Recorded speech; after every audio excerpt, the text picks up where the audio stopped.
Este video es continuación del anterior y vamos a ver por qué los voltímetros indican diferentes valores, siendo que la diferencia de potencial entre los puntos M y N es más 0,4 voltios. La ley de Faraday expresa que en una región de campo eléctrico inducido, la fuerza electromotriz inducida en un lazo cerrado es igual a la variación temporal del flujo magnético en su interior. Esto significa que cuando el lazo elegido no encierra flujo magnético variable, la fuerza electromotriz inducida en él es nula. El lazo formado por R1 y el voltímetro, indicado con V1, es un lazo que no encierra flujo magnético variable en el tiempo y por lo tanto la fuerza electromotriz inducida en él tiene que ser cero.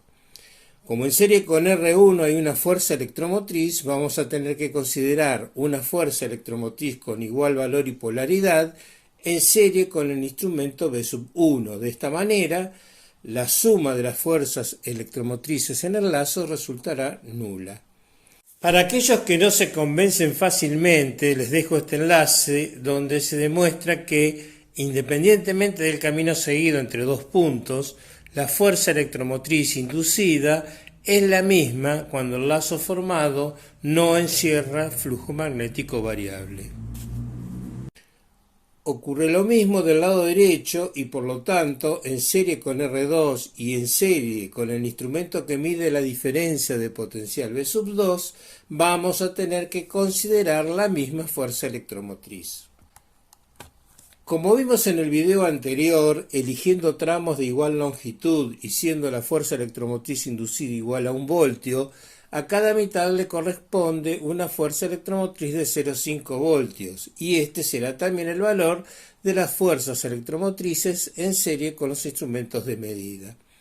Aplicando la regla de Kirchhoff, por ejemplo, al lazo que contiene a R2 y V2, comenzando por el punto N y recorriendo el lazo en sentido horario, la suma de fuerzas electromotrices va a ser menos 0,5 voltios más 0,5 voltios igual a menos la caída en R2 porque la tomamos en contra de la corriente más V2 porque entramos por el terminal positivo del voltímetro. Como el primer miembro se hace 0, nos queda que V2 es igual a I por R2, o sea, en este caso, igual a más 0,9 voltios. Para el lazo de la izquierda, el que contiene R1 y el voltímetro V1, siguiendo el mismo procedimiento, se obtiene V1 igual a menos I por R1, o sea, menos 0,1 voltio, comprobando que las reglas de Kirchhoff nos llevan al mismo resultado que el obtenido experimentalmente. ¿Existe contradicción entre este resultado y el valor de más 0,4 voltios obtenido para VMN? Vamos a separar la fuerza electromotriz en serie con el voltímetro V2 a la derecha del circuito en fuerza electromotriz derecha inferior, unida a la parte inferior del cable del instrumento, y fuerza electromotriz derecha superior que une el cable con el terminal positivo del instrumento. La suma de ambas debe ser igual a la fuerza electromotriz en serie con el voltímetro V2, que en este caso es 0,5 voltios. Si resolvemos este lazo, vamos a ver que el potencial del terminal positivo del instrumento está a más E derecha superior voltios por encima del potencial correspondiente al punto M, mientras que el potencial del terminal negativo del instrumento estará a menos E derecha inferior voltios del terminal N. La indicación del instrumento corresponde a la diferencia de potencial entre sus terminales. Reemplazando y teniendo en cuenta que la suma de las contribuciones de los tramos superior e inferior de conexionado del voltímetro es igual a 0,5 voltios, podemos expresar la indicación del voltímetro en función de la diferencia de potencial entre los puntos sobre los que se realiza la medida.